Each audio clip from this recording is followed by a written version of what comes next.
Hey everybody! So for this video, I have been inspired by the lovely and talented Chloe of the Dissociated System to talk about sexual orientation for Pride Month. There will be a link to her video in the description. So here is my personal journey as the host with discovering what specific label fit my sexual orientation the best. Now, as a kid, I grew up around a fair number of LGBT people. My mother identifies as bisexual. One of her best friends is a gay man. And several of the people that she worked with were somewhere in the LGBT plus family. So it was something that I was exposed to early and a lot, which meant that I had a fairly good understanding of what most of it meant. But as I got older, that didn't mean that I wasn't ever confused. And therein lies how sexual orientation and DID line up. Because for me, having DID meant that I was never really 100% sure what my orientation was, and that was because I was getting bleed through, or the feelings, thoughts, and experiences from other people in the system that was sometimes very conflicting or confusing. Sometimes I would feel like I had no interest in a physical romantic relationship, maybe just wanting the romantic part. Other times I would feel like I was very much attracted to men. Other times I would feel like I was very much attracted to women. And a lot of the time I felt like, oh, well, I'm attracted to both. And it took me a long time to figure out exactly what label really fit me. So I started out thinking, okay, maybe I might be straight. But once puberty really set in, I realized pretty quickly, no, not straight, no. So then I thought, okay, well, I'm bi. And up through middle school and high school, I was teased a lot about being gay and made fun of and bullied. Even had one kid try to get me kicked out of the locker room for being gay, even though I kept explaining that I'm not gay, I'm bisexual. That didn't really seem to matter to them, though. They were determined that somehow they're the same thing, and they're not. A person who is gay exclusively is attracted to people of the same sex or gender as they are. A person who's bisexual is attracted to both the same sex or gender and the opposite sex or gender from them. Now, when I hit high school, I went through a period of thinking that maybe I might be gay, because I'd had some various different dating experiences, and they hadn't really been so great, and I thought, well, maybe I might just only be attracted to the same sex. Maybe I was mistaken. So I went through that for a couple years, and then realized, no, that just didn't really fit me either, because I still felt an attraction to more than one sex or gender. So then I went back to bisexual for a long time, until I discovered the label pansexual, meaning that you have an attraction to people regardless of what their sex, gender, presentation, etc. is, and I found that that fit me much, much better. Because I'm not attracted to a person on the basis of their sex or gender. It doesn't matter to me. A person could be non-binary, they could be male, female, they could be transgender, they could like to cross-dress, they could be any variation of human being. As long as I'm attracted to the individual person, that's all that matters to me. And that's why I was able to figure out that the label of pansexual fit me so well. But a lot of people don't really know what pansexuality is.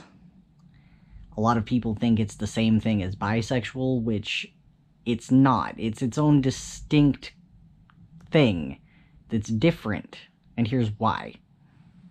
A person who is bisexual is exclusively attracted to both men and women, or males and females, depending on how they personally define it.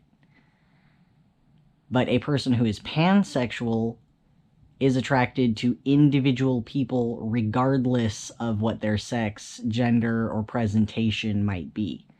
So for a person who's pansexual, they're just attracted to individual people on an individual basis. And what sex or gender or presentation they have doesn't matter. Now, other people may define these terms differently than I am defining them here.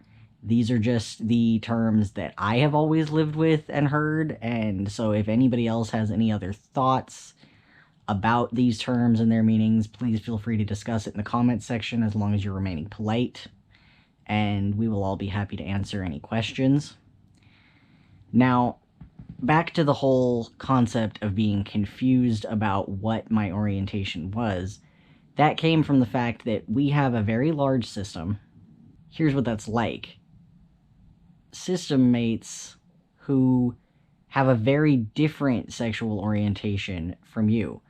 Like, for instance, I have system mates who are gay, I have system mates who are straight, I have system mates who are lesbians, I have system mates who are bisexual, I have system mates who are asexual, meaning that, you know, in this particular system member's case, that she has no attraction to people sexually at all.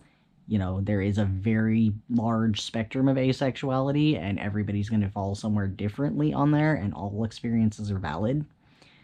But for us, we have a very wide range of different sexual orientations in our system.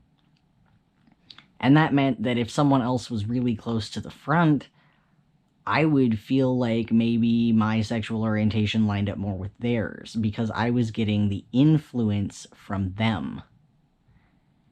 Now, I have thankfully not dealt with too much bullying and harassment because of my sexual orientation, but there has definitely been some. I have had people get visibly uncomfortable or disgusted or angry with me when they realize that I am a man who is married to another man. I have had people get angry with me for using the label of pansexual instead of bisexual, saying that I'm erasing bi identity, which I'm not. They're just two different things, and pansexual fits me better. And I have had people outright say horrible, awful, nasty things to my face. Me personally, I've pretty much ignored that and just went along with my life because I really don't care what other people think of my orientation. It's none of their business. It has nothing to do with them. And I am not going to live my life according to the whims of other people. I spent my childhood bending over backwards to people please, and I refuse to do that anymore. Because with the extensive work in therapy and all of the different hard work that I've put in and the others in our system have put in, I am not going to go back to doing what other people expect me to do. So I'm just going to be me, and the world can deal with it. Now, something that I have not discussed previously, but I feel, given the nature of this video, is a good topic to discuss now, is the fact that our body was born intersex, leaning female, but I am male. And I am the host, meaning I'm the one out the most, I'm the one who does the day-to-day activities. Now, as far as the medical community can explain to me, our body functions somewhat male and somewhat female. That might have something to do with the different genders of different members of our system, not really sure. I don't really have any way to definitively prove that, one way or another. But our body was born intersex, and with the support of the others that I can communicate with, it was decided that transitioning to as close to fully male as possible would be the best option for me, because this body feels like mine, and the others don't feel any specific attachment to it. The other thing is that because our body was born intersex and I identify as male, that does mean that I fall under the transgender umbrella. I am technically transgender and transsexual because I have taken steps to transition to fully male. And this is honestly a hard topic for me to talk about because this is an area where I didn't have a lot of education as a kid. And it was pretty much beaten over my head by certain members of my family that it was not okay. That people are one thing and one thing only, and if their brain tells them otherwise, then that's wrong. And so I was really, really scared to ever admit that I'm a boy, because I was raised as a girl. And I was terrified to come out and admit that. But the older I got, the more intense those feelings got, especially after puberty. And the worse I felt about it. The more dysphoria I felt. And because our body does not fall neatly into either the male or female category, it made it all the more difficult. Because it meant that not everybody would really take us seriously when any of us were out and presenting as our gender, but also it meant that I was never 100% sure what was going on. Because the way it works for our body is that externally things appear mostly female. But internally, things function semi-male and semi-female. So we're kind of somewhere in the middle physically. And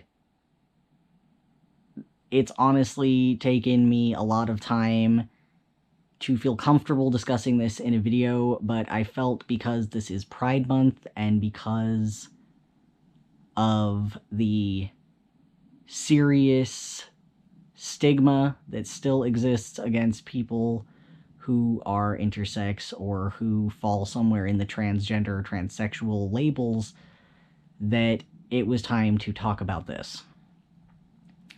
Now, understand in the comments section, I will not tolerate hateful, bigoted comments. If you would like to have a polite discussion and explain to me that, you have questions or there's things you don't understand and you'd like me to answer them, I would be happy to do that. But I will not tolerate any hateful speech, whether it be based in religion or any other reason. No. So I hope all of you enjoyed this video. If you did, please like, subscribe, and don't forget to hit that notification bell. Have a good day, everybody.